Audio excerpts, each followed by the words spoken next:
Bigorexia. Now, I have it, you probably have it, and how do you deal with that when you're on a cut? First, let me tell you a little bit about where I started for this cut. So on this cut, I way overbulked last time, and I didn't work out as hard as I should have, and I got up to 365, which is way too big. Now we're down to about 250, and I've been lucky so far thanks to the anabolic diet, and just because I've been lifting weights for a long time. I haven't really lost any strength up until this point. I haven't really lost any muscle again until this point. So we've lost quite a bit of body fat at this point, like over 12% body fat. And now it's starting to catch up to me. Strangely enough, I've actually made progress in squats and deadlift, whereas my bench has just went down the freaking toilet. I mean, I've probably lost 70 pounds on what I'm benching for reps. And how do you deal with that? We didn't get into this to be small. We got into this to be big, to be strong. And when you start losing strength, which you will, no matter what diet you're on, when you start coming down from, I'm about 20% body fat right now, 250, 20% body fat, which is pretty damn good actually, to be, a normal body fat at 250.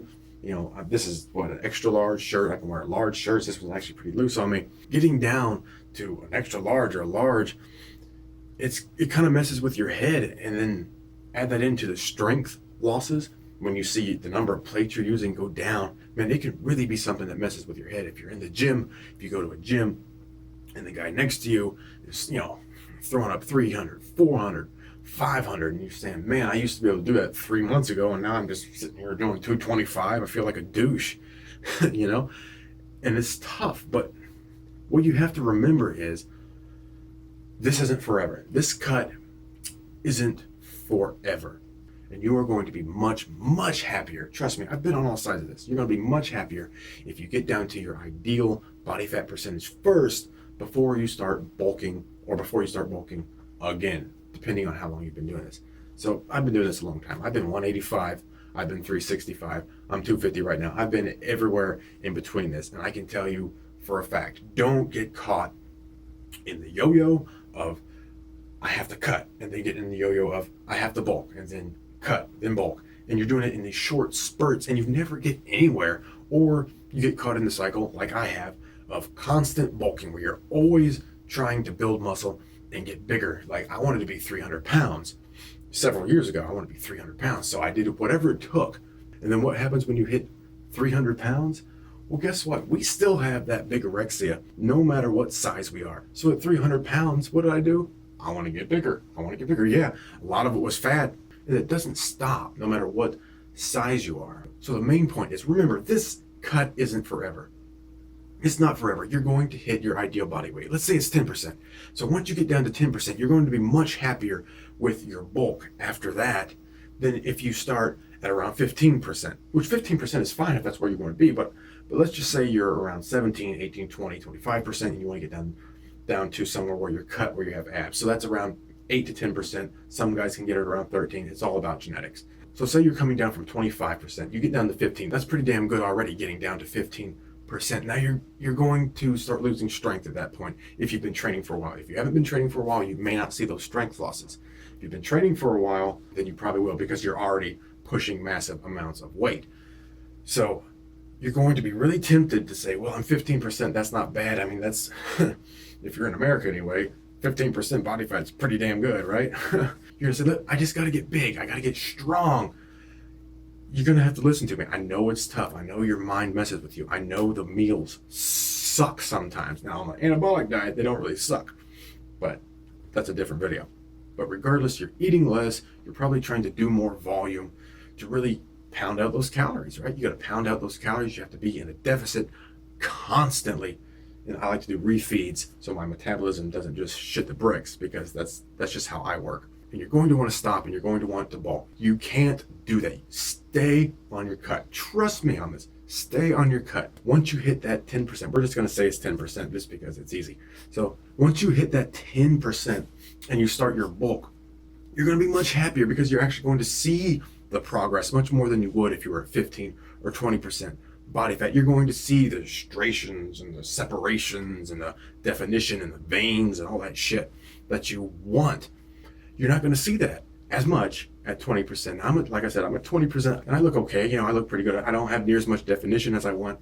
I do have a good layer of muscle, really solid layer of muscle that I build up over the years. You can't really see it all right now because I'm at 20%. You know, normal body fat, normal isn't good enough for me. It never has been. I'm going to be extreme one way or the other. That's just how I am. You know, I mean, I've got some veins popping. I got some definition, but it's not where I want to be. And like I said, I've done this before. I've done this so many times. And I know it's tough. I know the cuts are tough. And I know the bulking is great because the strength comes, the size comes, the bigorexia kicks in, and you're feeding it everything it wants. But you've got to trust me. Stay on your cut. You're going to make better progress at a mobile range of 10%. 10% is a very, very mobile range. I mean, you can, at 10, if you want to get really shredded, you can cut down to 5. You've only got 5% to go. If you want to bulk up and get to 15%, you've only got 5 to go. You can lay down plenty of lean muscle mass between 10 and 15% and get back down to 10%. I'm not going to say easy because cuts are never easy, but it would definitely be easier than coming down from 20, 25, 30, 35. I mean, that takes a long time, man. So get your body fat to an acceptable range of what you think is acceptable. To get really big, man, it takes years and years of hard ass work and lifting them heavy ass weights. So just remember, it's not a short thing. It's a journey, and you need to reach one goal before you go to another goal, because if you half-ass your cutting goal, say from 20 and you only go down to 15, and you half-ass it and you let that bigorexia talk you into bulking again, you're always going to be looking over your shoulder saying, man, I need to cut, I need to cut, I need to cut. And eventually you're going to be too puffy and you're going to have to cut, and you're not going to have made very much progress, not near as much progress as you would have made if you would have finished your cut completely and laid on lean muscle mass throughout the year. Lean muscle mass is the way to go, not just throwing on massive amounts of mass, including fat. Unless you're juiced up, unless you've got outside help, if you know what I'm saying, don't do that. You're not a professional bodybuilder. You can't do that. Unless of course, like I said, you're getting outside help or you're just really genetically gifted.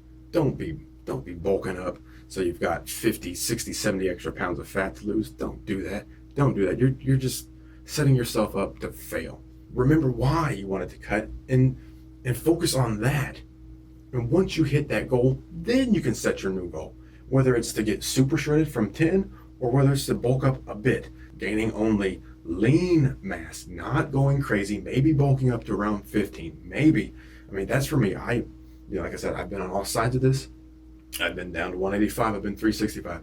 And for me, I never, ever, ever want to be anywhere close to 30, 35% body fat again, because that's not a good place for me. I'm not a power lifter. That's never what I wanted to be. I just wanted to be big, right? But I mean, if you're a power lifter, okay, do whatever you want. That's a totally different game. That's not my game. So I'm not talking to you here, but I'm talking completely aesthetics. You're going to be much happier to stay in a mobile range of around 10%. We'll say somewhere between 8 and 15 is the golden area. Try to get somewhere in there and bulk and cut in between those areas. Don't gain too much. Don't lose too much, unless, for those times where you want to get super shredded for whatever reason. That's not really my thing. Super shredded, just a regular shredded is fine with me. But anyway, that's the main thing I wanted to say, is just for those guys who are having a hard time right now.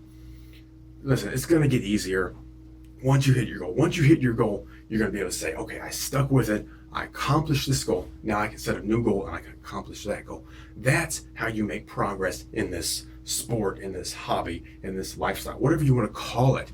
That's how you make progress, by hitting goals, not by half-assing goals. Half-assing goals get you fucking nowhere. Nowhere. Not in this and not in life. You have to go balls out all the time. Always be extreme. Always be extreme, and always hit those goddamn goals before you start setting other ones. Or you're going to always be looking over your shoulder saying, oh shit, if I would have just hit that goal, then now this bulk would have been a lot better. I would have been a lot more defined. Everything would have been better. Just stick with the goal that you already committed to. Don't be changing goals midstream. That's half-assing it, man. Half-assing it ain't going to get you fucking nowhere. So stay on your cut. I know it's hard. Adjust your diet however you have to. Cut it down. Stick with it. I know it's going to suck, especially when you start getting closer to single digits. It might really start sucking. So trust me, from someone who has fucked this up many times by staying in constant bulk and from yo-yoing back and forth. Don't do that. You're going to be much happier with your results, much happier with yourself if you hit your goal first before letting that bigorexia kick in and say, all right, it's time to get big again. And that time will come. This cut is not forever. You will hit that goal if you stay with it. Constantly make the progress. Slow steps so you're not losing too much muscle or strength, okay? Slow steps, lose fat. You want to lose fat, you don't want to lose muscle. Lose the fat. Once you hit your goal, man, you're going to be so happy, you're going to be stoked, and you're going to be ready to start bulking again. And that bulk is going to be great because you're going to be in a mobile range of body fat, and you're going to have so many options. So many options. You're going to have to trust me on this. You're going to have so many options of where you want to go. And your bulk is going to be cleaner. It's going to look better. You're going to look better. You're going to feel better. So just for those guys who are having a tough time on your cut, stick with it. You're going to get through it. Trust me. Stick with that goal. Once you get through it, go ahead and start bulking again. And you're going to be much happier. You're going to be much happier.